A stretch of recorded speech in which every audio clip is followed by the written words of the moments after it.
আমরা আজকের একটা ক্লাস করব। এই ক্লাসটা হচ্ছে 30 নম্বর ক্লাস। এটা হচ্ছে MB 11, যাকে নাম হচ্ছে future perfect tense. Future perfect tense এর বাংলা হচ্ছে পুরাঘটিত ভবিষ্যৎকাল। তো এটা আমরা কাকে বলে বা চেনার নিয়মটা আগে জেনে নিই। নোট: কাকে বলে বা চেনার নিয়ম। যে বাংলা বাক্যে মূল ক্রিয়াপদে ইয়া থাকিব বা ইয়া থাকিবে এই বাড়তি চিহ্নগুলি যোগ থাকে, সেই বাক্যকে ফিউচার পারফেক্ট টেন্স বা MB 11 বলে চিনতে পারি। একবার বলছি, যে বাংলা বাক্যে মূল ক্রিয়াপদে ইয়া থাকিব বা ইয়া থাকিবে, এই যে দুটো বাড়তি চিহ্ন ইয়া থাকিব বা ইয়া থাকিবে মূল ক্রিয়াপদের সঙ্গে যুক্ত থাকবে, সেই বাক্যকে ফিউচার পারফেক্ট টেন্স বা MB 11 বলে আমরা চিনতে পারব। আচ্ছা, এবার আমরা চলে আসছি ট্রান্সলেশন করার নিয়মে। গঠন: এরূপ বাংলা বাক্যকে ইংরাজিতে ট্রান্সলেশন করতে হলে, তো এর প্রথম নিয়মটা আমরা লিখছি রোমান 1। প্রথমে সাবজেক্ট পার্টটি বসাতে হবে। এই প্রথমে সাবজেক্ট পার্টটি সব টেন্সেরই একই বিষয়, সব MV অর্থাৎ মেন ভার্বের ক্ষেত্রে একই বিষয়। এরপর রোমান 2তে এরপর সাবজেক্ট অনুসারে সহকারী ক্রিয়া হিসাবে শ্যাল হ্যাভ বা উইল হ্যাভ বসাতে হবে। 3 নম্বর, তারপর মূল ভার্বের 3 নম্বর রূপ বা V3, যাকে বলা হয় পাস্ট পার্টিসিপেল রূপ, এটা বসাতে হবে। তারপর রোমান 4 4 নম্বরে আছে। এরপর অবজেক্ট 1 2 3 বসাতে হবে। এই যে 4টি নিয়ম, এই 4টি নিয়ম ধরে আমরা এই ফিউচার পারফেক্ট টেন্সে যে সমস্ত বাক্য আমরা পাবো সেগুলোকে ট্রান্সলেশন করতে পারবো। এখানে এবারে আমরা তাহলে কয়েকটি উদাহরণ করে নিই। উদাহরণ নম্বর 1 নম্বরে আমরা উদাহরণটা বাংলা হচ্ছে, ছাত্ররা নিয়মিত বিদ্যালয়ে গিয়া থাকিবে। তাহলে এই যে ভার্ব গিয়া থাকিবে ক্রিয়াপদ, এর মূল ক্রিয়া হচ্ছে গিয়া, যাওয়া, আর সঙ্গে তার সঙ্গে ইয়া থাকিবে। এই যে ইয়া থাকিবে এই বাড়তি চিহ্নটা যোগ আছে, সেই দেখে আমরা এটা বুঝতে পারবো যে এটা ফিউচার পারফেক্ট টেন্স বা MB 11। তো এটা ভেঙে নিচ্ছি। ভেঙে নিলে আমরা পাচ্ছি ছাত্ররা বহুজন বোঝাচ্ছে, তাই সাবজেক্ট 6। নিয়মিত, এটা একটা সময়ের ব্যাপার, এটা বোঝাচ্ছে, তাই এটা অবজেক্ট 3, এটাকে অ্যাডভার্বও বলা হয়। বিদ্যালয়ে, এটা জায়গা বোঝাচ্ছে, তাই অবজেক্ট 2। গিয়া থাকিবে MB 11। ছাত্ররা এই 6 হলো নিয়মিত অবজেক্ট 3, বিদ্যালয়ে অবজেক্ট 2, গিয়া থাকিবে MB 11। এবারে আমরা ইংরেজিতে ট্রান্সলেশন করছি। ট্রান্সলেশন করলে প্রথমে সাবজেক্ট পার্টটি বসাতে হবে। সাবজেক্ট পার্ট বসাচ্ছি ছাত্ররা, তাহলে ছাত্ররা আমরা ইংরেজিতে লিখছি দ্য স্টুডেন্টস।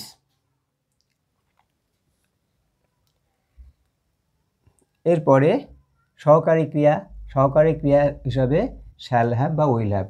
এখানে স্টুডেন্টস S6 এর ক্ষেত্রে আমরা জানি উইল হ্যাভ, তাই উইল হ্যাভ এই সহকারী ক্রিয়াটা লিখলাম।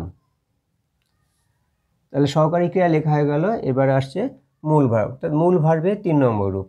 তাহলে এখানে মূল ভার্ব হচ্ছে যাওয়া, যাওয়া হচ্ছে গো, তার 3 নম্বর রূপ হচ্ছে গন, তাহলে এই গন 3 নম্বর রূপ লিখলাম।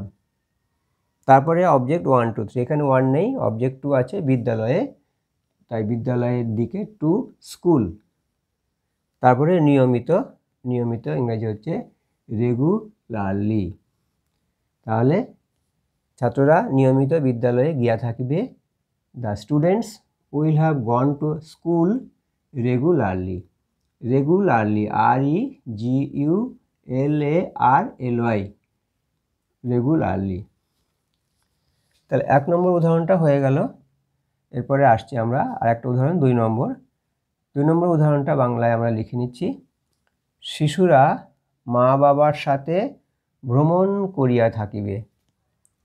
শিশুরাও আমরা পাচ্ছি S6, সাবজেক্ট 6। মা বাবার সাথে, এটা পাত্রব আছে, তো অবজেক্ট 2। ভ্রমণ করিয়া থাকিবে, মূল ক্রিয়া হচ্ছে ভ্রমণ করা, তার সঙ্গে ইয়া থাকিবে যুক্ত আছে, তো এটা MB11 অর্থাৎ ফিউচার পারফেক্ট টেন্স। শিশুরা মা বাবার সাথে ভ্রমণ করিয়া থাকবে, এটা ভাঙা হয়ে গেল। এবারে আমরা ট্রান্সলেশনে যাচ্ছি। তাহলে প্রথমে সাবজেক্ট পার্ট শিশুরা, দ্য চিলড্রেন আমরা লিখে নিলাম। এরপরে সহকারী ক্রিয়া হিসেবে শ্যাল বি বা উইল বি। এখানে শিশুরা S6, তাই S6 হচ্ছে এখানে সহকারী ক্রিয়া উইল হ্যাভ, সহকারী ক্রিয়া উইল হ্যাভ হবে। তারপরে আসছে মূল ক্রিয়া ভ্রমণ করা। মূল ক্রিয়া ভ্রমণ করা, মূল ক্রিয়া হচ্ছে ভ্রমণ করা হচ্ছে ট্রাভেল, তার V3 রূপ হবে ট্রাভেলড, TRAVELLED, ট্রাভেলড।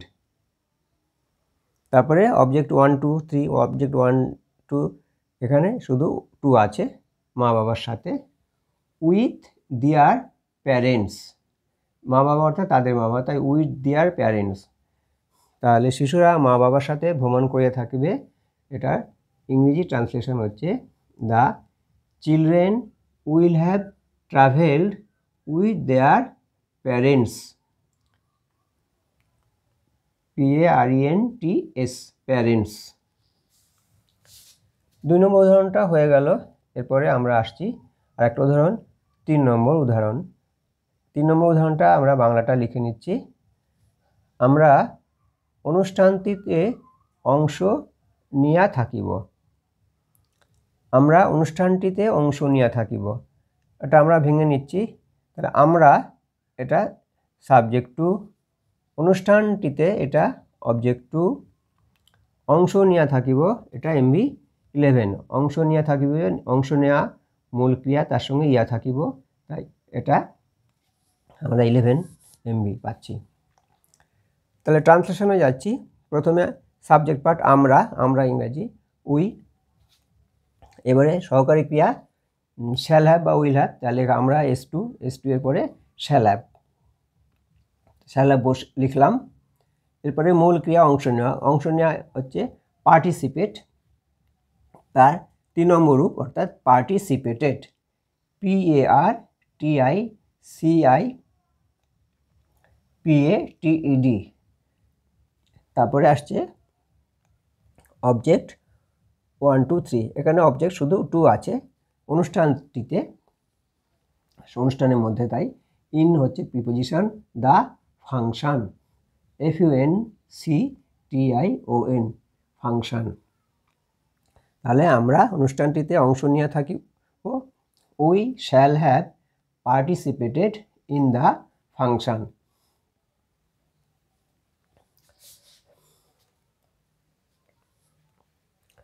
এরপরে আর একটা উদাহরণ 4 নম্বর আসছি। 4 নম্বর উদাহরণটা, তোমরা বড়দিনে একটি সার্কাস উপভোগ করিয়া থাকিবে।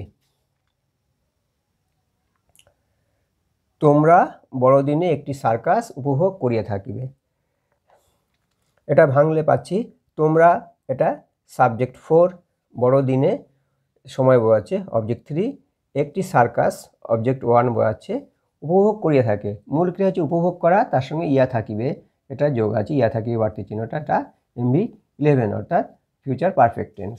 তাহলে গঠনে চলে যাচ্ছি। গঠনে প্রথমে সাবজেক্ট পার্ট বসাতে হবে, তো তোমরা, তোমরা ইংরাজি ইউ লিখলাম। এবারে সহকারী ক্রিয়া শ্যাল হ্যাভ আর উইল হ্যাভ, তাহলে তোমরা S4 এর জন্য উইল হ্যাভ হয়, তাহলে উইল হ্যাভ বসালাম, উইল হ্যাভ। এরপরে আসবে ভার্বের 3 নম্বর রূপ। ভার্ব হচ্ছে উপভোগ করা, উপভোগ করা হচ্ছে এনজয়, তার 3 নম্বর রূপ হবে এনজয়েড, তাহলে enjoyed, ENJOYED, enjoyed, ENJOYED, enjoyed. তারপরে অবজেক্ট 1 2 3, অবজেক্ট 1 এখানে শুধু অবজেক্ট 1 আছে, একটি সার্কাস, আর বড়দিনে হচ্ছে অবজেক্ট 3। তাহলে একটি সার্কাস, তাহলে a circus show, circus CIRCUS, circus show SHOW, show, একটি সার্কাস, আ সার্কাস শো। তারপরে অবজেক্ট 3 হচ্ছে বড়দিনে, on Christmas Day, on Christmas Day, তোমরা বড়দিনে একটি সার্কাস উপভোগ করিয়া থাকিবে। এটার ইংরেজি অনুবাদ পাচ্ছি, you will have enjoyed a circus show on Christmas day.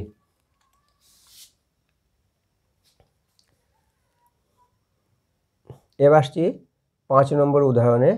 5 নম্বর উদাহরণের বাংলা আমরা লিখছি, গায়কটি মঞ্চে একটি গান গাহিয়া থাকিবে।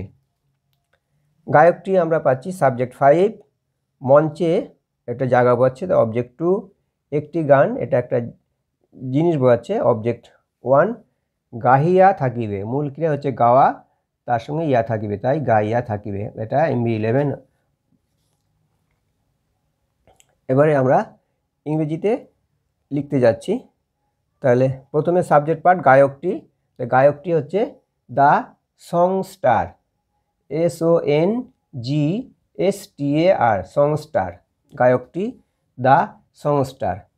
গায়কটি S5 বলে শ্যাল হ্যাভ আর উইল হ্যাভের মধ্যে আমরা উইল হ্যাভ বসাচ্ছি, উইল হ্যাভ, উইল হ্যাভ, এই সহকারী ক্রিয়া উইল হ্যাভ বসানো হলো। এরপরে মূল ক্রিয়া 3 নম্বর রূপ, এখানে মূল ক্রিয়া হচ্ছে গাওয়া, গাওয়া হচ্ছে সিং, SING, সিং, তার 3 নম্বর রূপ হচ্ছে সাং, SUNG, তাহলে উইল হ্যাভ সাং, SUNG, সাং। তারপরে অবজেক্ট 1 হচ্ছে একটি গান, তাহলে আ সং, SONG, সং। তারপর অবজেক্ট 2 হচ্ছে মঞ্চে, মঞ্চে মানে মঞ্চের ওপর, অন দ্য স্টেজ, তাহলে গায়কটি মঞ্চে একটি গান গাইয়া থাকিবে, এর ইংরেজি অনুবাদ হলো the songster will have sung a song on the stage, STAGE, stage. এরপর আরেকটা উদাহরণ নম্বর হচ্ছে 6, এটা বাংলাটা লিখে নিই। বাংলাটা হচ্ছে গাছে ফুল ফুটিয়া থাকিবে, গাছে ফুল ফুটিয়া থাকিবে, গাছে জায়গা বোঝাচ্ছে তাই অবজেক্ট 2, ফুল এটা হচ্ছে সাবজেক্ট 5, ফুটিয়া থাকিবে এটা ফুটা হচ্ছে তার সঙ্গে থাকিবে, ইয়া থাকিবে, এটা তাহলে MB 11 হলো, ফুটিয়া থাকিবে। তাহলে ট্রান্সলেশন, সাবজেক্ট হচ্ছে ফুল, ফ্লাওয়ার, ফ্লাওয়ার S5, তাই সহকারী ক্রিয়া অবশ্যই উইল হ্যাভ, উইল হ্যাভ লিখছি। এরপরে ফোটা, ব্লুম, V1 হচ্ছে ব্লুম, তাহলে V2 হবে ব্লুমড, BLOOMED, ব্লুমড, BLOOMED, ব্লুমড। তারপরে অবজেক্ট 1 নেই, অবজেক্ট 2 আছে, গাছে মানে গাছের ওপরে, অন আ ট্রি, তাহলে গাছে ফুল ফুটিয়া থাকিবে, এর ইংরেজি ট্রান্সলেশন হলো flower will have bloomed on a tree. তাহলে আমরা ফিউচার পারফেক্ট টেন্সের চেনা এবং তার ইংরেজিতে অনুবাদ করার যে নিয়ম সেগুলো শিখলাম। সেই সঙ্গে আমরা 1 2 3 করে আমরা 6টা বাংলা বাক্য উদাহরণস্বরূপ লিখে তার ট্রান্সলেশনও শিখে নিলাম, করে নিলাম। তো সবাইকে বলছি এভাবে নিজেরা বাক্য বানাবে আর এই নিয়মগুলোকে কাজে লাগিয়ে এইভাবেই ট্রান্সলেশন করবে, তাহলে এই MB 11 বা ফিউচার পারফেক্ট টেন্সের যে বাংলা বাক্য ইংরেজিতে লেখা সেগুলো সহজেই শিখে যাবে। আজকে ক্লাসটা এখানেই শেষ করছি, সবাই ভালো থেকো।